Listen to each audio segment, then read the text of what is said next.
Regresamos aquí en Poder y Dinero, en Americano Media. Este es el tercer bloque. Venimos discutiendo, debatiendo con Santiago un nuevo escenario geopolítico. Él planteó efectivamente una concatenación, así se dice, de hechos que ponen de manifiesto efectivamente que estamos ante un mundo donde el balance de poder entre las potencias ha cambiado muy significativamente. Hay, no digo una evaporación, pero un debilitamiento bastante evidente de los Estados Unidos, la erupción de China como potencia, según Santiago, y yo creo que es una hipótesis que indudablemente hay que considerar. El origen de la pandemia no fue casual, tampoco esta situación donde la cotización de los bonos del Tesoro, bueno, ha sufrido una caída.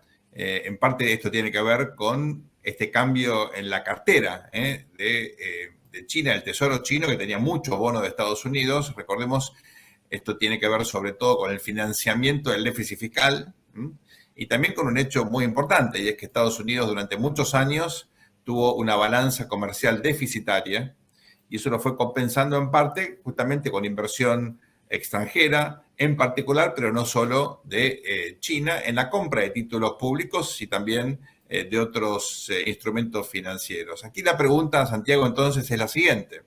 No estoy negando tu hipótesis, al contrario, me parece que es muy relevante e indudablemente hay que seguir desarrollándola. Pero como hipótesis alternativa, ¿no es Sí. cierto que la cotización de los bonos del Tesoro está correlacionada con la tasa de interés? Vale decir, sube la tasa de interés y tiende a bajar la cotización del bono, el valor del bono, y viceversa, ¿no? Cuando la tasa baja, el valor del bono sube. ¿Hay una correlación en ese sentido que te explica, por lo menos complementariamente, por qué efectivamente los bonos del Tesoro tienen otra cotización? Y esto fue lo que disparó la crisis del sistema bancario, en particular este banco en Silicon Valley, el First Republic, Signature Bank y otras instituciones regionales que están sufriendo todavía los embates de este cambio tan significativo en la confianza del sistema bancario para el público. ¿Qué influencia ha tenido la Fed en este sentido en su lucha contra la inflación?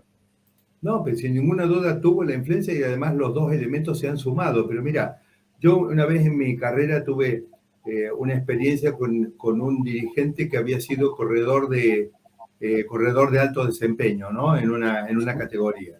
Entonces, él tuvo un accidente muy serio y me decía, mira, a los que te pregunten sobre el accidente, contales lo siguiente, que yo por el intercomunicador escuché, cuidado que hay en la pista de carrera se ha puesto resbaladiza y puede haber un derrape.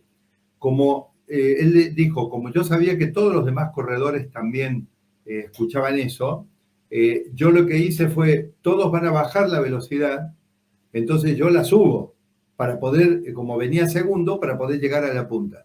El resultado fue que tuvo un accidente espantoso y casi muere a causa justamente de esto. Entonces yo digo, acá me parece que lo que pasó con los chinos es tan sencillo como esto, que China de todas maneras venía desprendiéndose de los bonos del Tesoro de Estados Unidos, porque le dijo a Estados Unidos, desde que obviamente Trump pone el problema de China sobre la mesa, no, vos empezás a poner trabas al comercio, yo te dejo de financiar, ¿correcto? Entonces, en ese contexto donde los chinos empiezan a desprenderse de bonos del Tesoro, obviamente aparece la segunda distracción estratégica del presidente Biden. Jamás deben haber pensado, no sé si no relacionan los hechos, no sé realmente qué les pasa, indudablemente no está a la altura del desafío de ser líder en los Estados Unidos. Nunca debió permitir que ocurriera el trastorno de la guerra entre Rusia y Ucrania, ¿no es cierto? Porque eso terminó de dar el golpe y de desatar una inflación. Además, se dedicó a empapelar con dólares. Y a mí me parece que al tener que subir la tasa, no necesariamente es un hecho relacionado con una maniobra china, pero se dieron los dos elementos juntos. Es decir, en un contexto donde China te estaba desprendiendo masivamente de bonos del Tesoro, vos aumentaste la tasa y cuando aumentaste la tasa se te empieza a derrumbar tu estantería. Creo que es esto, ¿no? Los chinos digamos, podría ocurrir que sea casual, como dicen nuestros productores, pero a mí me cuesta mucho creerlo, mucho.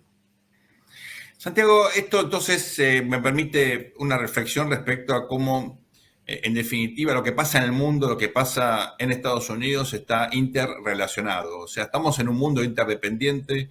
Uno puede pensar que la etapa, digamos, mayor expansiva de la globalización, entre fines de la década del 70 y comienzos de la segunda década de este siglo, puede haber finalizado, que la globalización se está redefiniendo, pero este atributo de la interdependencia sigue más vigente que nunca. Es decir, hay decisiones que se están tomando que uno, bueno, la puede ver en Beijing y termina impactando en San Francisco en un banco, ¿verdad?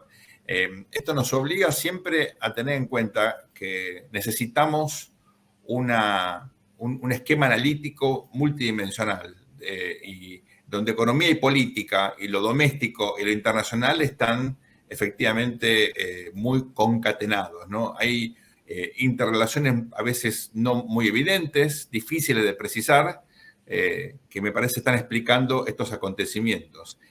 Si esto es así, ahí va la pregunta. ¿Uno puede diseñar estrategia de política doméstica sin tener en cuenta la dinámica internacional y viceversa?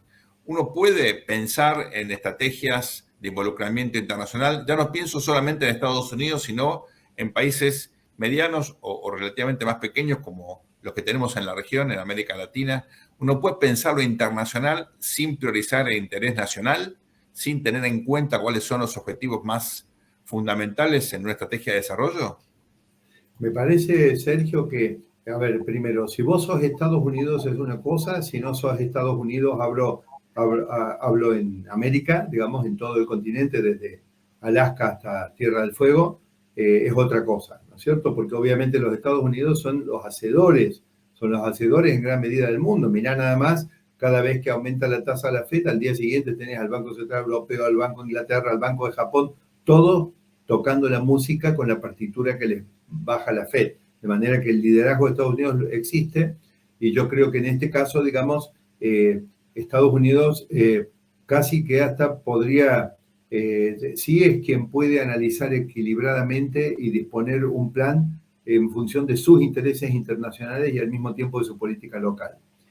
En el caso de los países de Latinoamérica, yo diría esto, ¿no? Cosa que venimos nosotros machacando y entiendo que un poco que la audiencia se renueva y por otro lado a la audiencia la bombardean mucho con muchos puntos de vista distintos y con otros temas que son preocupantes. Por eso digamos, me animo a repetir y reiterar que, digamos, hay algunos trabajos, hay un trabajo publicado por un ex número 2 del Departamento de Estado de los Estados Unidos, si no mal recuerdo, desde la administración Obama, si no mal recuerdo, no es en Project Syndicate, puede ser en Foreign Affairs, quizá en uno de los sitios, digamos, importantes de publicación de papers, que básicamente lo que habla es que la guerra que tuvo la Argentina con Inglaterra en el año 1982, en realidad fue lo que marcó el verdadero punto de inflexión en el sentido de la desconfianza, porque muchos países no apoyaron a Argentina en ese conflicto. O sea, no es que estuvieron en contra, pero no la apoyaron a Argentina abiertamente. Lo que ocurre es que tanto para los que la apoyaron como para los que no la apoyaron, lo que quedó claro es que Estados Unidos había abandonado después de más de 100 años la doctrina de que América era únicamente y no podía tolerarse la intervención de una potencia extracontinental en el continente. Y esto es un elemento fundamental en el hecho de que hoy haya 6 o 8 diría yo, países en el continente que están dando problemas y siendo rebeldes y siendo propensos, por ejemplo, a China, a Irán y a cualquier otro que aparece, digamos, con espejitos de colores. Por eso yo creo que cuando uno intenta estar en un país latinoamericano y trazar una política local, la verdad que no hace sentido que pueda ser desprendida de la internacional. Ahora, si la política internacional es una política donde Estados Unidos no lidera con desarrollo en la región, sino que lidera solamente prohibiendo y amenazando, por ejemplo, de que en la región no haya acercamientos. Por ejemplo, hace poco yo me encontraba conversando con un grupo de políticos en Argentina y la reflexión que había de parte del grupo, ninguno era perteneciente al oficialismo actual, ni uno solo, o sea, ni uno, no hablan de hecho con otros, así que no había ninguno. Y decían, escúchame, el que más negocios hace con China, ¿quién es? El que más ha ganado con China y cuyas corporaciones más se han enriquecido, ¿quién ha sido? El que más ha favorecido, de hecho, los intereses de China, que se ha llevado cadenas de valor y ha formado incluso sus intelectuales chinos en tecnología para que después vayan a China, es Estados Unidos. Y de repente Estados Unidos aparece ahora prohibiéndole a un país que haga esto, al otro que haga... Ahí está amenazando a Argentina si compra 18 miserables aviones de caza que ni siquiera son una amenaza real para nadie, porque Chile tiene similares, pero tiene 50, digamos, o sea que... entonces, vos te preguntás, ¿cómo es posible construir adecuadamente una política desde un país latinoamericano cuando el contexto internacional es que podés esperar poco, salvo prohibiciones y políticas sugeridas que no ayudan al desarrollo de los países? Santi, vamos a una breve pausa ahora y volvemos enseguida con más Poder y Dinero aquí en Americano Media. No se vayan.